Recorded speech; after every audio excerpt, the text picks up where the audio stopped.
প্রদীপ প্রজ্বলন করছেন মাননীয় সাধন কুমার ঘোষ মহাশয়, সহযোগিতায় বিদ্যালয়ের প্রধান শিক্ষক মহাশয় এবং প্রমোদ মহাশয়।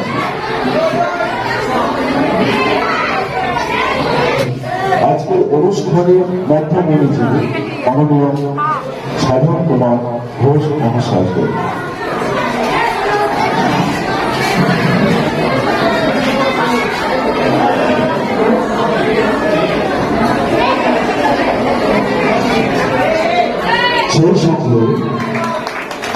সেই সঙ্গে উত্তরীয়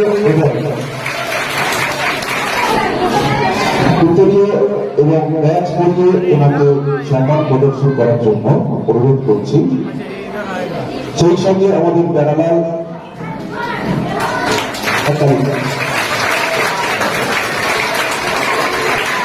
ব্যাচ করিয়ে দিচ্ছেন মাননীয় প্রধান শিক্ষক মহাশয়। ইতিমধ্যে আমরা হাততালি করেছি।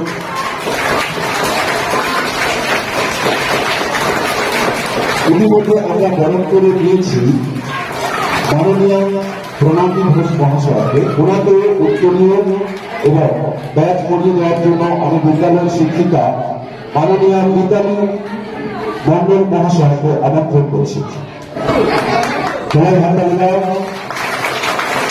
আমরা বরণ করে দিচ্ছি, ব্যাচ করিয়ে দিচ্ছেন বিদ্যালয়ের শিক্ষিকা মিতালী মন্ডল মহাশয়। আমরা হাততালি কোথায়? আমরা এবারে পুষ্পস্তবক এবং চন্দনের খেলাকে বরণ করে নেব বিদ্যালয়ের প্রধান শিক্ষক মাননীয় সৌম্যদীপ সংযুক্ত মহাশয়কে।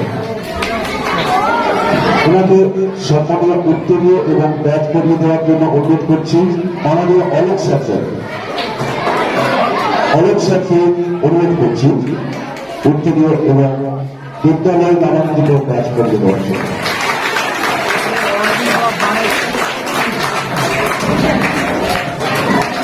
মাননীয় অলোক স্যার উত্তরীয় করেছিলেন প্রধান শিক্ষক মহাশয়। সেই সঙ্গে বিদ্যালয় নামাঙ্কিত ব্যাচ করিয়ে দিচ্ছে বিদ্যালয় প্রধান শিক্ষক মাননীয় সৌম্যদীপ সংযুক্ত মহাশয়কে।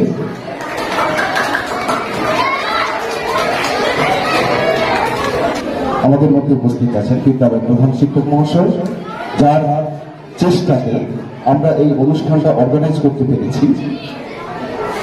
এই মানুষটির কাছ থেকে আমরা দুটো চারটে কথা শুনেছি।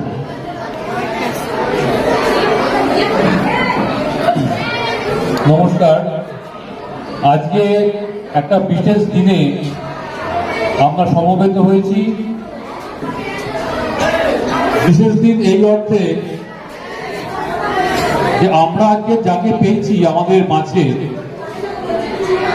তার সাথে আমার পরিচয় খুব বেশি দিনের নয়, কিন্তু পরিচয়ের পর বুঝতে পেরেছি যে তিনি যে কাজটি করে চলেছেন বিভিন্ন স্কুলে, এবং সেটা কিন্তু শুধুমাত্র আমাদের পশ্চিমবঙ্গ নয়, সেটা ভারতব্যাপী বিভিন্ন রাজ্যের বিভিন্ন স্কুলে তার যে মিশন, তোমরা নামটা শুনেছি একটু আগে মাঠে আমরা বলেছি যে catch them young, zero West and circular economy in campus.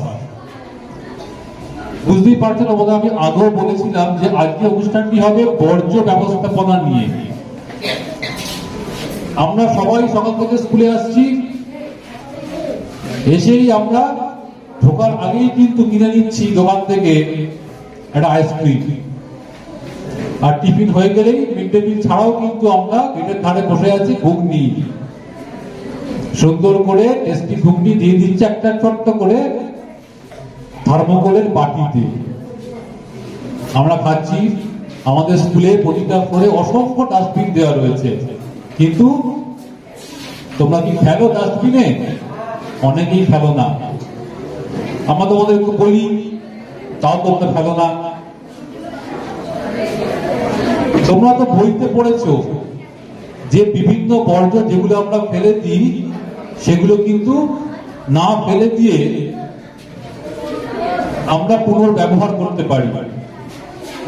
আমরা ভূগোল বইতে পড়েছি, পরিবেশ বিজ্ঞান বইতে পড়ছি যে রিসাইকেল করা যায়, কোনো বর্জ্যকে আমরা পুনরায় কোনো ব্যবহারযোগ্য জিনিসে তৈরি করতে পারি।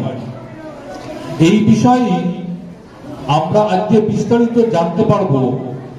আমাদের মধ্যে রয়েছেন প্রফেসর সাধন কুমার ঘোষ এবং প্রণতি ঘোষ মহাশয়া, যারা ISW MAW সংস্থার কর্ণধার।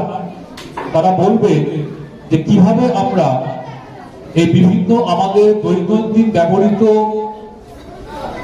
যে বর্জ্য তৈরি করছি আমরা, সেগুলোকে ডাস্টবিনে ফেলে না দিয়ে তাদেরকে আমরা কত সুন্দর জিনিস তৈরি করতে পারি, এবং যেগুলো তৈরি করার মাধ্যমে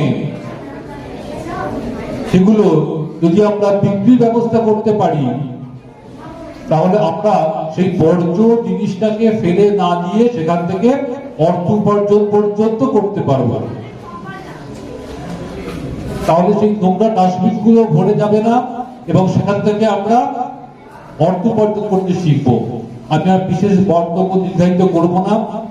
এরপরে আমাদের আরো অনেক কর্মসূচি রয়েছে, যেটা আমরা পাশের ঘরে করবো, দেখবো। এই বলে আমি আমার ক্ষুদ্র বক্তব্য শেষ করছি। অসংখ্য ধন্যবাদ মাননীয় প্রধান শিক্ষক মহাশয়কে।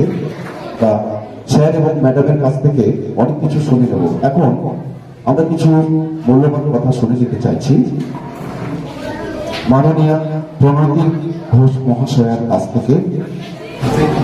নমস্কার, ISW MAW পক্ষ থেকে এখানে উপস্থিত সমস্ত ব্যক্তিদের, মঞ্চে উপবিষ্ট এবং যারা সামনে বসে আছেন, তাদের সকলকে ISW MAW পক্ষ থেকে অসংখ্য অভিনন্দন এবং ধন্যবাদ জানাই। আর তোমরা ছাত্রছাত্রীরা যারা আমাদের সামনে বসে আছো, আমরা আজকে তোমাদের জন্যই কিন্তু এখানে এসেছি। তোমাদের যেগুলো বলার জন্য এসেছি, তোমরা ভাবছো অনেক কিছু খুব বড় বড় কথা আমরা শুনবো, বা শোনার পরে বাড়ি চলে যাব। তা নয়, আমি যে জিনিসগুলো তোমাদের বলার জন্য এসেছি সেগুলো খুব ছোট্ট ছোট্ট পদক্ষেপ, যে পদক্ষেপগুলোকে এখন থেকেই তোমাদের অভ্যেসে পরিণত করতে হবে। কি কি করতে হবে আমি খুব সংক্ষেপে খুব ছোট্ট করে বলছি। কেন করতে হবে সেটা তোমাদের স্যার খুব বড় করে বিশেষ করে বুঝিয়ে দেবেন যে কেন সেগুলো তোমাদের এতটাই জরুরি। আমি তোমাদের প্রথমেই বলবো, তোমরা তো পরিবেশ সম্পর্কে সবকিছুই বইতে এখন পড়ছো। পরিবেশের এই অবস্থা কেন সেটা হয়তো তোমরা এতটা জানো না, কিন্তু এই পরিবেশের যে পরিস্থিতির মধ্যে দিয়ে আমরা চলছি, ঠিক সেই পরিস্থিতি যদি রয়ে যায়, আমরা যদি তার জন্য কিচ্ছু না করি, তাহলে কিন্তু তোমাদের পক্ষে ভবিষ্যতে বেঁচে থাকাটাই একটা অসম্ভব ব্যাপার হয়ে যাবে। কারণ প্রকৃতি কিন্তু দিন দিন, যত দিন যাচ্ছে ততই কিন্তু তার সেই প্রতিশোধ আমাদের উপর নিচ্ছে। আমরা দেখছি অসম্ভব গরম, সাংঘাতিক বন্যা, এই কিছুদিন আগে আমরা দেখলাম ক্যালিফোর্নিয়া সাংঘাতিক দাবানল, সবকিছুই কিন্তু হচ্ছে বিশ্ব উষ্ণায়নের জন্য। এই বিশ্ব উষ্ণায়নকে কমাতে হলে আমাদের পরিবেশের বর্জ্য ব্যবস্থাপনাটা অত্যন্ত জরুরি। তোমরা সবাই বইতে পড়ছো পরিবেশ রক্ষার জন্য GR অত্যন্ত জরুরি। বইতে পড়ছো, শুনছো, বাড়ি চলে যাচ্ছ, পরীক্ষায় প্রশ্ন আসছে, তোমরা লিখছো, নম্বর পাচ্ছ। কিন্তু সেটাই শেষ কথা নয় এবং সেটা আসল কথাও নয়। যেটা তোমরা পড়ছো GR, সেটাকে তোমাদের জীবনে ইমপ্লিমেন্ট করতে হবে, অর্থাৎ প্রত্যেক দিনের কাজে সেটা করতে হবে, হাতে কলমে করতে হবে। এই যে GR এর তোমরা জানো, প্রথমটা হচ্ছে রিডিউস, অর্থাৎ আমরা কম বর্জ্য তৈরি করব। তোমরা যেহেতু ছাত্রছাত্রী, তোমাদের খুব সহজ ভাবে বললে তোমরা বুঝতে পারবে। যে তোমরা ভাবছো আমরা বর্জ্য কি করে কম করব, খুব ছোট্ট একটা উদাহরণ। তোমরা খাবার খাও, তোমাদের যতটা খাবার দেওয়া হয় তুমি হয়তো সেটা খাবে না, কিন্তু তুমি নেওয়ার পর আর ইচ্ছে করছে না। তোমাদের স্কুলে মিড ডে মিল আছে? তোমরা খাও? আচ্ছা, যতটুকু খাও ততটুকুই নিশ্চয়ই নাও না, একটু বেশি দিয়ে দিল হয়তো, না করলে না, নিলে, তারপর আর ভালো লাগলো না, কি করলে, বিল তো আছে সেখানে ফেলে দিলে। এটা কিন্তু তুমি বর্জ্য বেশি তৈরি করলে। আমি যদি এটাকে রিউজ করতে চাই, রিডিউস করতে চাই, অর্থাৎ কম করতে চাই, আমি কি করব, আমার যতটুকু আমি খেতে পারবো আমি ঠিক ততটুকুই নেব, আমি সেটাকে নষ্ট করে কিনে ফেলে দেব না। এটা হলো রিডিউস, অর্থাৎ আমি বর্জ্যটাকে প্রথমে কম করলাম। এরপরে যে কনসেপ্টটা তোমরা বইতে পড়ো সেটা হচ্ছে রিইউজ, অর্থাৎ আরেকবার সেটা কি করে ব্যবহার করা যায়। তোমরা যেহেতু ছাত্রছাত্রী, তোমাদের খুব সহজ ভাবে বলতে গেলে, ধরো একটা খাতায় তুমি লিখছো, অনেকটা লেখা হলো, একই ক্লাসে পুরো খাতাটা লাগলো না, তোমার অনেকগুলো পেজ রয়ে গেল, তুমি কি করো, সেটাকে আর লাগলো না, পরের বছর তো আবার নতুন খাতা পাবো, সেখানে লিখবো, সেটা আমি নষ্ট করে ফেলে দিলাম। তা নয়, রিইউজ অর্থাৎ যতগুলো পৃষ্ঠা আছে আমি সেখানে রাফ ওয়ার্ক করলাম, বাড়িতে বড় করে আমি সেটাতে লিখলাম, সেটাকে ব্যবহার করলাম। আমার জামা কাপড় ছোট হয়ে গেছে, আমি পরবো না বলে ফেলে দিলাম, তা নয়, হয় তুমি রেখে দাও, বাড়ির অন্য ছোট কেউ পরবে, অথবা তুমি যারা জামা কাপড় পরতে পারছে না, যাদের কিনতে হবে, তাদেরকে তুমি সেটা দিয়ে দিলে পরিষ্কার করবো, তাহলে তারা সেটা পড়তে পারলো। তাহলে এটা কি হলো, রিইউজ অর্থাৎ পুনর্ব্যবহার হলো। তাহলে কি সেটা বর্জ্য হলো? হলো না, আমি তো কমালাম। এরপর হচ্ছে রিসাইকেল। রিসাইকেলটা কিরকম, আজকে তোমাদের হয়তো একটা এক্সিবিশন আছে ওদের এক্সিবিশন, সেখানেই তোমরা দেখবে যে এই যে বর্জ্যগুলো আমরা সেগ্রিগেট করে, অর্থাৎ আলাদা আলাদা করে ফেলে দিই, মানে বিলে রেখে দিই, সেখান থেকে রিসাইকেল করে কি সুন্দর সুন্দর জিনিস বানানো যায়। অবাক হয়ে যাবে, আমরা তো বিভিন্ন স্কুলে যাচ্ছি, এত সুন্দর, একদিকে যেমন সৃষ্টিশীলতা সৃজনশীলতা প্রকাশ করছে, সেই সঙ্গে সঙ্গে ওয়েস্টটাও কম হয়ে যাচ্ছে, এবং সেটা রিসাইকেল পদ্ধতিতে এখন আর বর্জ্যকে কেউ বর্জ্য বা ফেলে দেওয়া যে বলে না, বলে কি এটা হচ্ছে সম্পদ, অর্থাৎ সম্পদে রূপান্তরিত হচ্ছে। কিন্তু এই যে 3R বা বর্জ্য ব্যবস্থাপনা, আমরা তোমাদের কাছে এসেছি, তোমাদের সাহায্যেই আমরা এই বর্জ্য ব্যবস্থাপনাটাকে সুন্দর করে তুলতে পারবো। সারা পৃথিবীতে ISW, MAW সারা পৃথিবী জুড়ে কাজ করছে, সেখানে এই যে স্কুলের ছাত্রছাত্রীদের নিয়ে কাজ করা, এটা স্যারের তৈরি করা একটা মিশন, স্যারেরই মিশন, তিনি করছেন বিভিন্ন জায়গাতে বিভিন্ন ছাত্রছাত্রীদের মধ্যে আমরা এই কনসেপ্টটা দেওয়ার চেষ্টা করছি। এটা একটা কালচার, এটা একটা সংস্কৃতি, এটাকে তোমাদের অ্যাডপ্ট করতে হবে। অর্থাৎ তোমরা যদি এখন থেকে এটাকে অভ্যেসে পরিণত করে নিতে পারো, তাহলে সারা জীবন আমরা যে কোনো জিনিস যখন অভ্যেস করে ফেলি ছোট বয়সে, আমরা সেটা সারা জীবন বয়ে চলি। সেটা যদি করতে পারো, তাহলে কিন্তু প্রকৃতিতে বর্জ্য ব্যবস্থাপনাটা একটা নতুন দিশা নিয়ে আসবে। তোমরা ছোট, তোমরা এখন থেকে, আজকে যে তোমরা স্যারের সাথে ওথ নিলে, সেখানে তোমরা বলেছো তো যে আমরা এটা পালন করব, বলেছো? আর কি বলেছো, আমরা 20 জনকে এই ব্যাপারে অ্যাওয়্যার করবো। অর্থাৎ তুমি প্রথমে তোমার স্কুলে এটাকে অ্যাডপ্ট করবে, কোথাও কোনো বর্জ্য পড়ে থাকবে না, যেখানে যা থাকবে তৈরি হবে সেটাকে তোমরা স্যার বলে দেবেন কিভাবে তোমরা 3 বিন কালচারে সেটাকে সেগ্রিগেট করে আলাদা করে ফেলবে। এবং সেটা যে শুধু স্কুলে করছো তা নয়, স্কুলের পরে সেটা বাড়িতে এই বিষয়টাকে বাবা মাকে অ্যাডপ্ট করাবে। অর্থাৎ বাবা মাও এটা জানবেন যে এইভাবে বর্জ্যকে আলাদা করে সেগ্রিগেট করে রাখতে হয়। এরপর পাড়া প্রতিবেশীকে বোঝাবে, তোমার এই হাত ধরেই কিন্তু সমাজে একটা নতুন বর্জ্য ব্যবস্থাপনার জোয়ার আসবে। বর্জ্য ব্যবস্থাপনা যেমন একদিকে সমাজের এই দিকটা, যে দিকটা আমরা দেখতে পাই, নোংরা আবর্জনা আমরা যেটাকে বলি, সেটা যেমন এই পদ্ধতিতে পরিষ্কার করা যাবে, সেই সঙ্গে সঙ্গে যেহেতু তোমরা ছাত্রছাত্রী, আমি তোমাদেরকে বলবো যে পরিবেশের যে দিকটা আমরা চোখে দেখতে পাই, যেটা পরিবেশকে দূষণ ছড়াচ্ছে, সেই সঙ্গে সঙ্গে আরো একটা দিক আছে পরিবেশের, যে দিকটাকে আমরা অনুভব করি কিন্তু চোখে দেখা যায় না। সেটা কোন দিক? সেটা হচ্ছে আমাদের মূল্যবোধের দিক। প্রত্যেকদিন তোমরা স্কুলে আসছো, তোমরা শিক্ষক শিক্ষিকাদের কাছে মূল্যবোধের পাঠ নিচ্ছ, কিন্তু সেটাকে তোমরা আত্মস্থ করতে হবে। অর্থাৎ সেটাকে শুধু আমি শুনলাম, আমাদের শিক্ষিকা বললেন, শিক্ষক বললেন, শুনলাম, তা নয়, তোমাদের ব্যবহারে সেটাকে দেখাতে হবে যে তোমরা সত্যি সেই মূল্যবোধগুলোকে শিখছো। সেটা কি, এই যে যেমন আমরা তোমাদেরকে কিছু বলছি, তোমরা সেটা ধৈর্য ধরে মনোযোগ দিয়ে শুনছো।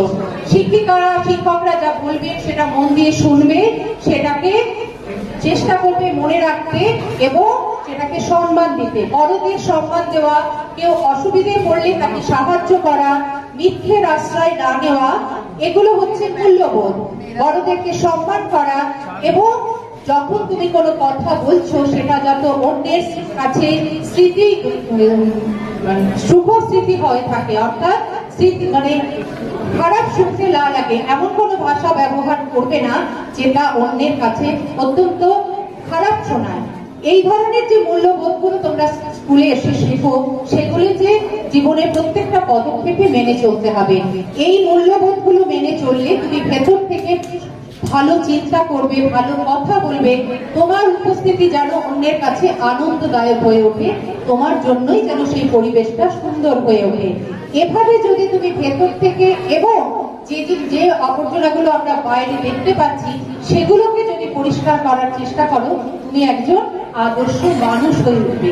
এই যে ছোট ছোট পদক্ষেপ, রাস্তায় কলে জল পড়ে যাচ্ছে, কলটা বন্ধ করে দিলে, কোথাও দেখলে কেউ ময়লা ফেলে দিয়ে চলে গেল, সে ফেলেছে, তুমি পরিষ্কার করে তুমি নিয়ে নির্দিষ্ট ডাস্টবিনে ফেলে দেবে। আমরা বিদেশে বহু জায়গায় গেছি, বিভিন্ন পর্যটকরা সেখানে এসে বিভিন্ন জিনিস হয়তো ফেলে দিচ্ছে, সেখানকার মানুষ বা বাচ্চারা কিন্তু জানে এটা একটা সংস্কৃতি, তাদের শহরকে তাদের সুন্দর রাখতে হবে। তারা কিন্তু কারোর কাছে এটা কমপ্লেন করে না যে আপনি কেন এটা ফেললেন এখানে, তারা নিজেরা তুলে নেয়, তুলে নিয়ে গিয়ে নির্দিষ্ট কিনে ফেলে দেয়। এটা একটা সংস্কৃতি, আমাদেরও সেই সংস্কৃতিকে অ্যাডপ্ট করতে হবে। মনে থাকবে, প্লাস্টিকের বোতল ব্যবহার করবে না। প্লাস্টিক যে পাতলা যে প্লাস্টিক দোকানে তোমরা যাও যখন দেয়, তোমরা সেটাকে বলবে এটা তো ব্যান হয়ে গেছে, এটা ব্যবহার করা চলে না।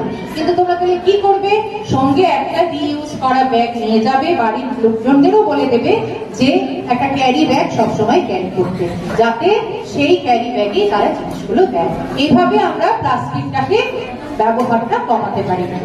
যে জিনিসগুলো বললাম খুব বেশি কিছু ব্যবহার করা যাবে না, সব করতে পারবে তো। এইভাবে নিজেকে ভেতর থেকে এবং বাইরে থেকে সুন্দর রাখলে আমরা একটা তোমাদের হাত ধরে সুন্দর একটা পরিবেশ পাবো। সবাই খুব ভালো থাকবে, সুস্থ থাকবে। তোমাদের সবাইকে অসংখ্য ধন্যবাদ। সবাই ভালো থেকো। এইবার এই যে মুহূর্তক্ষণ, যে সময় আমরা স্যারের কাছাকাছি চলে এসেছি, ওনার মস্তিষ্ক প্রসূত যে চিন্তা ভাবনা আর গোটা ভারতবর্ষকে নাড়িয়ে দিতে চলেছে, তার কিছু অংশ আমরা অবশ্যই স্যারের কাছ থেকে শুনতে চাইবো, যেটা শোনার জন্য আমরা ছুটে গেছিলাম শহর থেকে। তিনি সরাসরি আজকে আমাদের মধ্যে আছেন। আমি স্যারের হাতে মাইক্রোফোন তুলে দিচ্ছি। Very good afternoon. Very good afternoon. আমার সঙ্গে আছেন তোমাদের প্রধান শিক্ষক সৌম্যদীপ বাবু এবং আরো অন্যান্য শিক্ষকরা আছেন, আর তোমরা তো আছো। আজকে তোমাদের স্কুলে এসে আমার খুব ভালো লেগেছে যে একটা মহৎ কাজের জন্য এতক্ষণ আমরা শুনেছি বর্জ্য মানে ওয়েস্ট। ওয়েস্ট কি? আমার কাছে যে কোনো জিনিস যদি থাকে সেটা যতক্ষণ পর্যন্ত আমার কাছে ইউজফুল, আমি যতক্ষণ পর্যন্ত সেটাকে ইউজ করতে পারবো ততক্ষণ আমার কাছে এটা মূল্যবান, এবং আমি যখন এটা ইউজ করতে পারবো না তখন এটা বর্জ্য। একই জিনিসের দুটো নাম, একটা হচ্ছে প্রয়োজনীয় আর একটা অপ্রয়োজনীয়। অপ্রয়োজনীয় যখন হয় তখন এটাকে আমরা বর্জ্য করি। আমাদের অনেক দিন থেকে অভ্যেস আছে। আচ্ছা শোনো, তোমাদের সবার কাছে পেন আছে? যার যার কাছে পেনটা লিখছে না, কালি পড়ছে না, লেখাও যাচ্ছে না, সেটা কি করবে? ফেলে দেবো, তাই তো? কোথায় ফেলবে? ডাস্টবিনে ফেলবে। খুব ভালো যে বলনি রাস্তায় ফেলে দেবো বা ট্রেনে ফেলে দেবো। তার মানে তোমাদের অনেকের মধ্যে ওই কালচারটা এসে গেছে যে একটা পার্টিকুলার জায়গায় ফেলতে হয়, যেটাকে আমরা ওয়েস্ট বিন বলি। ডাস্ট মানে কি? ধুলো। যে বিনে ধুলো ফেলবো সেটাকে ডাস্টবিন বলবো, আর যে বিনে ওয়েস্ট ফেলবো সেটাকে ওয়েস্ট বিন বলবো। তো আমরা এগুলোকে ওয়েস্ট বিন বলবো, মনে থাকবে। এবার তোমরা দেখবে এখানে কি নামটা বললেন যেন, ওই ওয়েস্ট যেখানে ডাম্পিং গ্রাউন্ড, কীর্তন খোলা থেকে কে থাকো? কীর্তন খোলা কেউ নাম শুনেছো? আমি তোমাদের বলবো কীর্তন খোলায় গিয়ে একদিন 8 ঘন্টা ওখানে কাটাবে।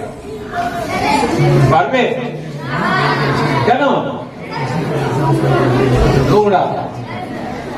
কিন্তু সেই নোংরা গুলো কে ফেলেছে ওখানে? কারা নোংরা গুলো তৈরি করেছে? আমরা। তাহলে আমরা যে নোংরা তৈরি করেছি সেটা একটা জায়গায় ফেললাম, তার পাশে ওনার বাড়ি আছে, উনি কি করে থাকছেন সেইখানে?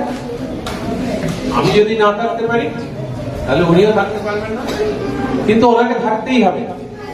তাহলে কি দরকার? ওই যে কীর্তন খোলার যে, ওটাকে আমরা বলি ডাম্পিং গ্রাউন্ড, যেখানে বর্জ্য ফেলা হয়। এবার তাহলে সেটাকে সরিয়ে নিতে হয়। সেটাকে সরিয়ে কোথায় ফেলবে? ওনার বাড়ির থেকে সরিয়ে তোমার বাড়ির পাশে ফেলবে না তো? তাহলে কার বাড়ির পাশে? সমস্যা। তার মানে হচ্ছে হলো এমন একটা সমস্যা ওটা, যে সমস্যাটা থাকবে না, সেই রকম সিচুয়েশন তৈরি। তার মানে ডাম্পিং গ্রাউন্ড থাকবে না। এবার ডাম্পিং গ্রাউন্ড কি করে তৈরি করা হয়েছে? আমি যে ওয়েস্ট গুলো ফেলে দিচ্ছি সেইগুলো দিয়ে ডাম্পিং গ্রাউন্ড তৈরি করা হয়েছে। এবার ডাম্পিং গ্রাউন্ড থাকবে না কোন সময়? আমি কি করলে ডাম্পিং গ্রাউন্ড থাকবে না? আমি যদি বর্জ্য না ফেলি।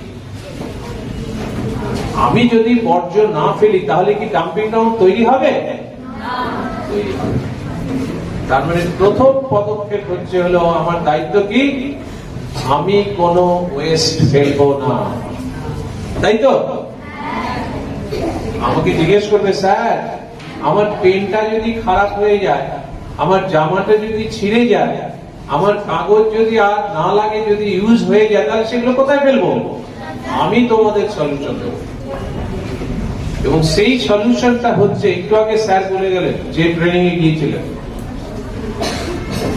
আমাদের এই মিশনে এমন একটা সলিউশন তোমাকে দেওয়া হয়েছে যেটা a+b² এর এত কঠিন ফর্মুলা না।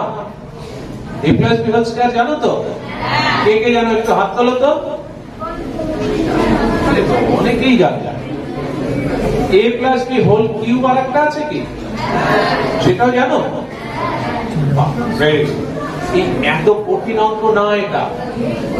আমরা আমাদের মিশন থেকে যে অঙ্কটা তোমাকে শেখাবো সেটা সবচেয়ে সহজ অঙ্ক। সেই অঙ্কটা কি বলতো? তোমাদের কতগুলো জিনিস মাথায় রাখতে হবে। সেই অঙ্কটা কি? 3টে বিন আছে, বাইরে রাখা আছে, আমরা পরে যাব। সেই বিনগুলো কিভাবে ইউজ করতে হয় আমরা এই মিশনে সেটা শেখাবো। সমস্ত টিচাররাও জানবেন এবং স্টুডেন্টরাও জানবেন। প্রত্যেক দিন সেই প্র্যাকটিসটা করতে হবে। এবারটা শুধু স্কুলে না, বাড়িতে গিয়ে বাবা মাকে বলবে যে এই সিস্টেমটা আমার বাড়িতেও রাখতে হবে। আমরা তোমাদের শুধু শেখাচ্ছি না, আমরা স্কুলে এসেছি এই কালচারটা তোমাদের মধ্যে দিয়ে যেতে। প্রত্যেক দিন তোমাদের টিচাররা এই কালচারটা তোমাদের মধ্যে প্র্যাকটিস করাবে। তোমরা প্র্যাকটিস করবে, টিচারদের একটা গ্রুপ থাকবে, তারা মনিটর করবে। স্টুডেন্টদের, ম্যাডাম একটু আগে বলেছেন, প্রত্যেকটা ক্লাসে 2 জন করে ওয়েস্ট ম্যানেজমেন্ট মনিটর থাকবে বা সার্কুলার ইকোনমি মনিটর থাকবে। তোমাদের ক্লাসে মনিটর আছে তো? ওয়েস্ট ম্যানেজমেন্টেও সেই রকম সার্কুলার ইকোনমি মনিটর থাকবে প্রত্যেক ক্লাসে 2 জন করে। স্যার তার ক্লাস টিচারদের মাধ্যমে তোমাদের ঠিক করে দেবে কে কে ক্লাসে মনিটর। এবার সেই মনিটররা কি করবে? দেখবে অন্য স্টুডেন্টরা বিনগুলো ঠিকভাবে ইউজ করছে কিনা। এবার বিনগুলো কিভাবে ইউজ করবে, এখানে আমাদের 3টে বিন আছে, লাল, নীল, সবুজ। তোমরা খাওয়া দাওয়া তো প্রত্যেকেই করো, টিফিন আনো। একটু আগে শুনেছো mid day meal. Mid day মিলের খাওয়া কিছু কিছু উচ্ছিষ্ট হয়, টিফিনের খাওয়া উচ্ছিষ্ট হয়, সেই সমস্তগুলো যাবে সবুজ বিনে। কি কালার? বিনের কালার কি? সবুজে কি যাবে? বর্জ্য। কোন বর্জ্য? খাবারের বর্জ্য। যে সমস্ত সবজি আছে, ফল আছে, তার যে সমস্ত আমরা যেটাকে চোকলা বলি, পিলস, সেইগুলো সমস্ত সবুজ বিনে ফেলবে। এবার সেইগুলো দিয়ে কি হবে? তোমাদের স্কুলে অনেকটাই জায়গা আছে, আমাদের অলরেডি বেশ কয়েকটা স্কুল এই যে সমস্ত এগুলোকে আমরা বায়োডিগ্রেডেবল ওয়েস্ট করি, এইগুলো দিয়ে কম্পোস্ট বানানো হয়। এই কম্পোস্ট দিয়ে যদি কিচেন গার্ডেন করা হয়, সেইখানে সার হিসেবে ব্যবহার করা যাবে, তো সেটা করা যাবে। আর একটা বিন, সেটা হচ্ছে লাল বিন।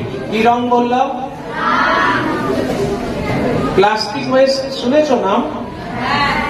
প্রত্যেকে প্লাস্টিক ওয়েস্ট হবে। কোনগুলো প্লাস্টিক ওয়েস্ট? এই তো বোতল দেখিয়েছে, এটা প্লাস্টিক ওয়েস্ট, যখন এটা আর ইউজ করা যাবে না। প্লাস্টিকের ক্যারি ব্যাগ তোমরা দেখেছো? প্রত্যেকেই দেখেছো। ক্যারি ব্যাগ হচ্ছে প্লাস্টিক ওয়েস্ট, যখন ইউজ হয়ে গেল। স্ট্র দেখেছো? লালিপপ খাও? লালিপপ কিসে বাঁধা থাকে? ওই লজেন্সটা কিসে থাকে? হ্যাঁ, ওটাও প্লাস্টিক। প্লাস্টিক ওটা কিন্তু ব্যান হয়ে গেছে, ওটা ভারতবর্ষে আর ইউজ করা যাবে না, কিন্তু এখন ইউজ করছে। এই সমস্ত গুলো হচ্ছে প্লাস্টিক ওয়েস্ট। আরো একটা ওয়েস্টের নাম বলবো, ইলেকট্রনিক ওয়েস্ট, ই ওয়েস্ট। নাম শুনেছো? কে কে নাম শুনেছে? একটু দেখো তো কে কে নাম শুনেছে, একটু টিভিতে নাও তো কে কে নাম শুনেছে। বেশি নাম শোনোনি। স্যারের মোবাইলটা আছে, এটা কি? মোবাইল।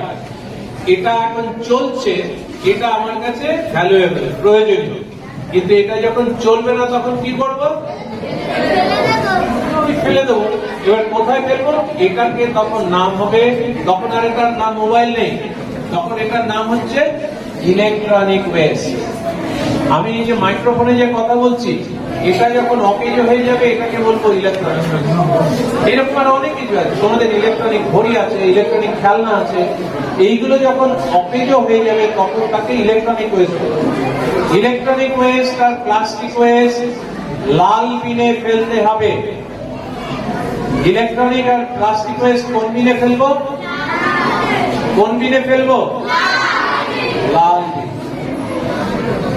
আর একটা বিন আছে, সেটা হচ্ছে নীল বিন।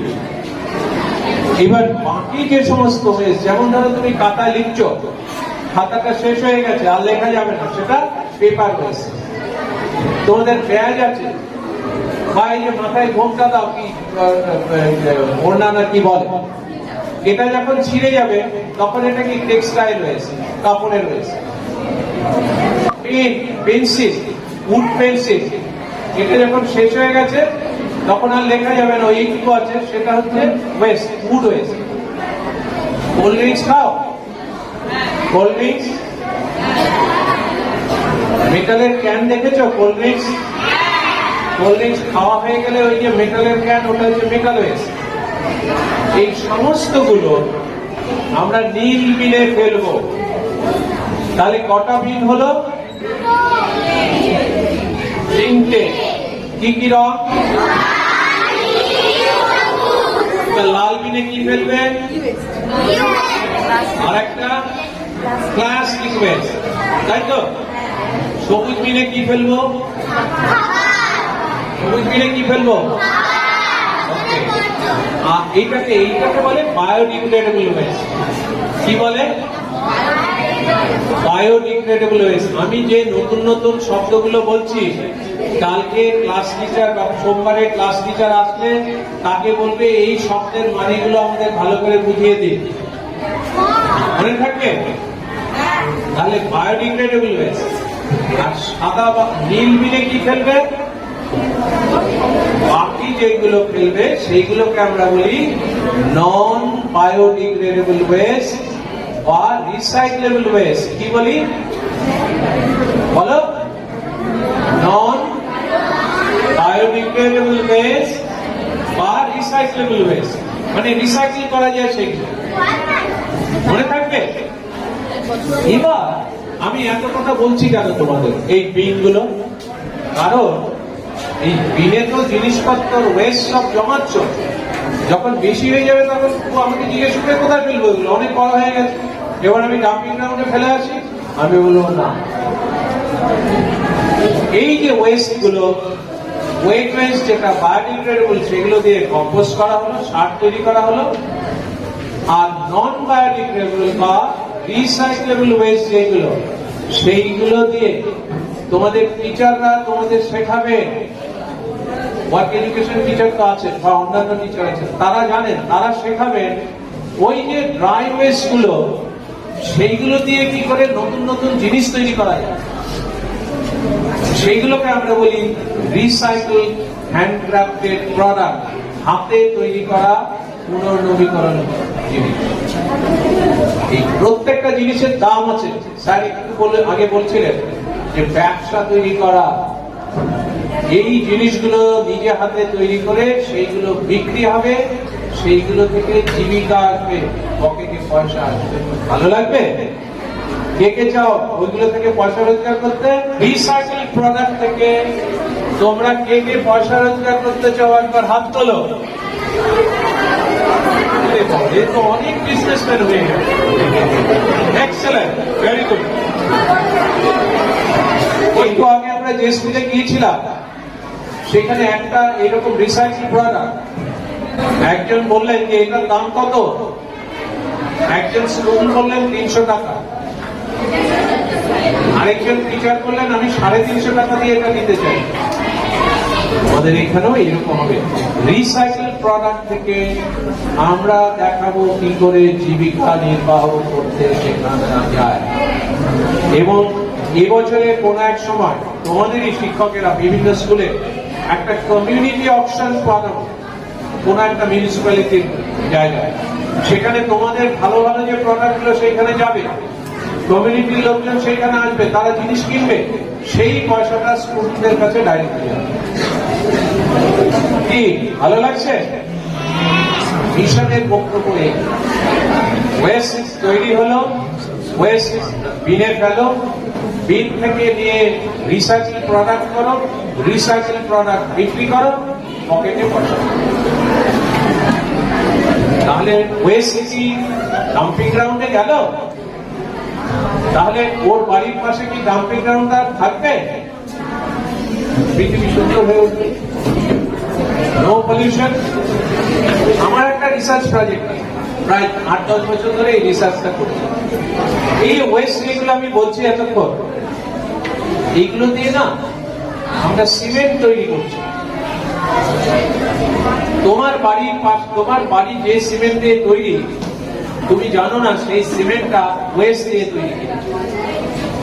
ভারতবর্ষে 64টা সিমেন্ট প্ল্যান্ট আছে, যেখানে আমরা এই যে মিউনিসিপ্যাল ওয়েস্ট বা অন্যান্য ওয়েস্ট, ইন্ডাস্ট্রিয়াল ওয়েস্ট, সেইগুলো দিয়ে সিমেন্ট তৈরি করছি। আমি অন্ধ্রপ্রদেশের 2টো প্ল্যান্টে কাজ করছি আমার রিসার্চে, যেখানে ওয়েস্ট থেকে আমরা ইলেকট্রিসিটি তৈরি করছি। প্রত্যেকদিন 2টো প্ল্যান্টে, একটা ভাইজাগ একটা গুন্টুর, 2টো প্ল্যান্টে 1200 টন ওয়েস্ট, বারুইপুরে এক এক দিনে 60 কি 65 টন ওয়েস্ট তৈরি হয়। 1200 টন এক একটা প্ল্যান্টে, 2টো প্ল্যান্টে 2500 টন ওয়েস্ট হয়। সেই ওয়েস্ট থেকে ওয়েস্ট এনার্জি প্ল্যান্টে দিয়ে আমরা 32 মেগাওয়াট আওয়ার পাওয়ার তৈরি করছি। 300 লোক চাকরি করছে এবং তাছাড়া অনেক ভেন্ডার আছে। সুতরাং ওয়েস্ট, এই যে পাওয়ার প্ল্যান্ট থেকে প্রচুর ফ্লাই অ্যাশ বেরোয়। আগে ফ্লাই অ্যাশ একটা প্রবলেম ছিল, ছাই।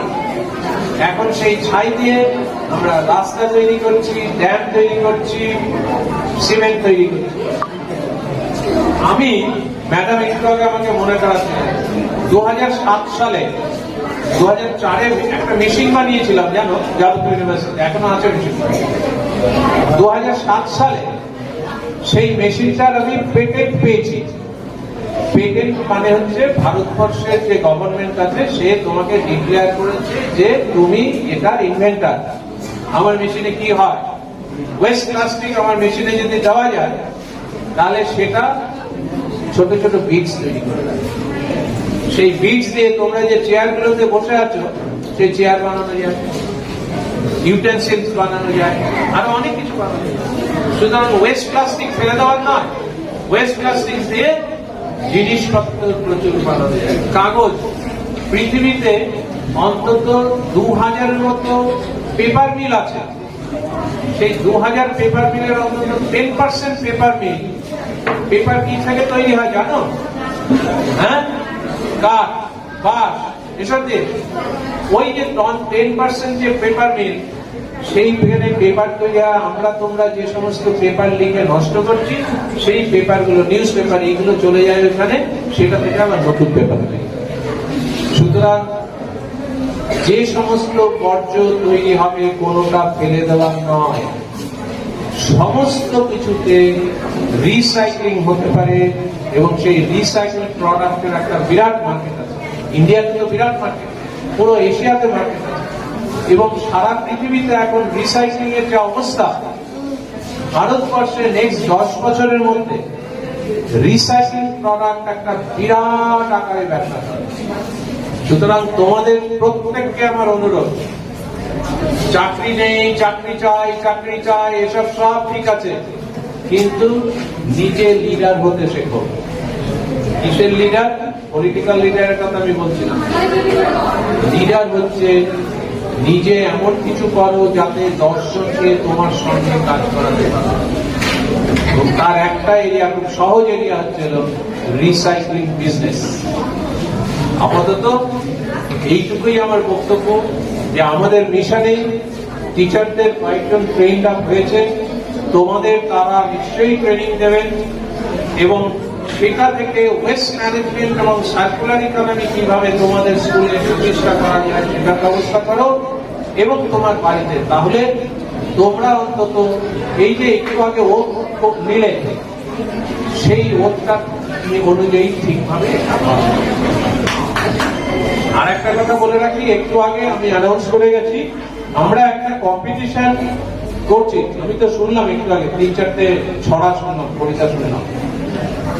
স্টুডেন্ট এবং টিচার প্রত্যেকের কবিতা, গল্প, প্রবন্ধ ইংরেজি অথবা বাংলাতে লিখে এপ্রিল হচ্ছে কম্পিটিশনের মাস, তার মধ্যে দেওয়া যেতে পারে এবং সেটা অনেকগুলো প্রাইজ করে একটা অনুষ্ঠানে আমরা সেই সমস্ত প্রাইজগুলো ডিক্লেয়ার করে তাদের ফেলিসিটেশন করবো, যারা যারা ভালো লিখবেন, ছাত্রদের, ছাত্রছাত্রীদের মধ্যে এবং টিচারদের মধ্যে। এইটুকু বলে আমি এই স্কুলে মিশনের আজকে যে প্রতিষ্ঠা হলো সেটার জন্য সকলকে ধন্যবাদ এবং অভিনন্দন জানিয়ে আমি আমার বক্তব্য শেষ করছি। এবং আজকে তোমাদের সঙ্গে যে ইন্টারাকশন করতে পারলাম, এত সুন্দরভাবে তোমরা ইন্টারাকশন করলে এবং চুপচাপ, যখনই বলেছি পিন ড্রপ সাইলেন্স, একদম চুপ করে থাকলে আমার খুব ভালো লেগেছে। তোমরা এভাবেই থাকো, তবে মাঝে মধ্যে গন্ডগোল করবে কিন্তু, নাহলে বাচ্চা বলে বোঝাই যাবে। Thank you.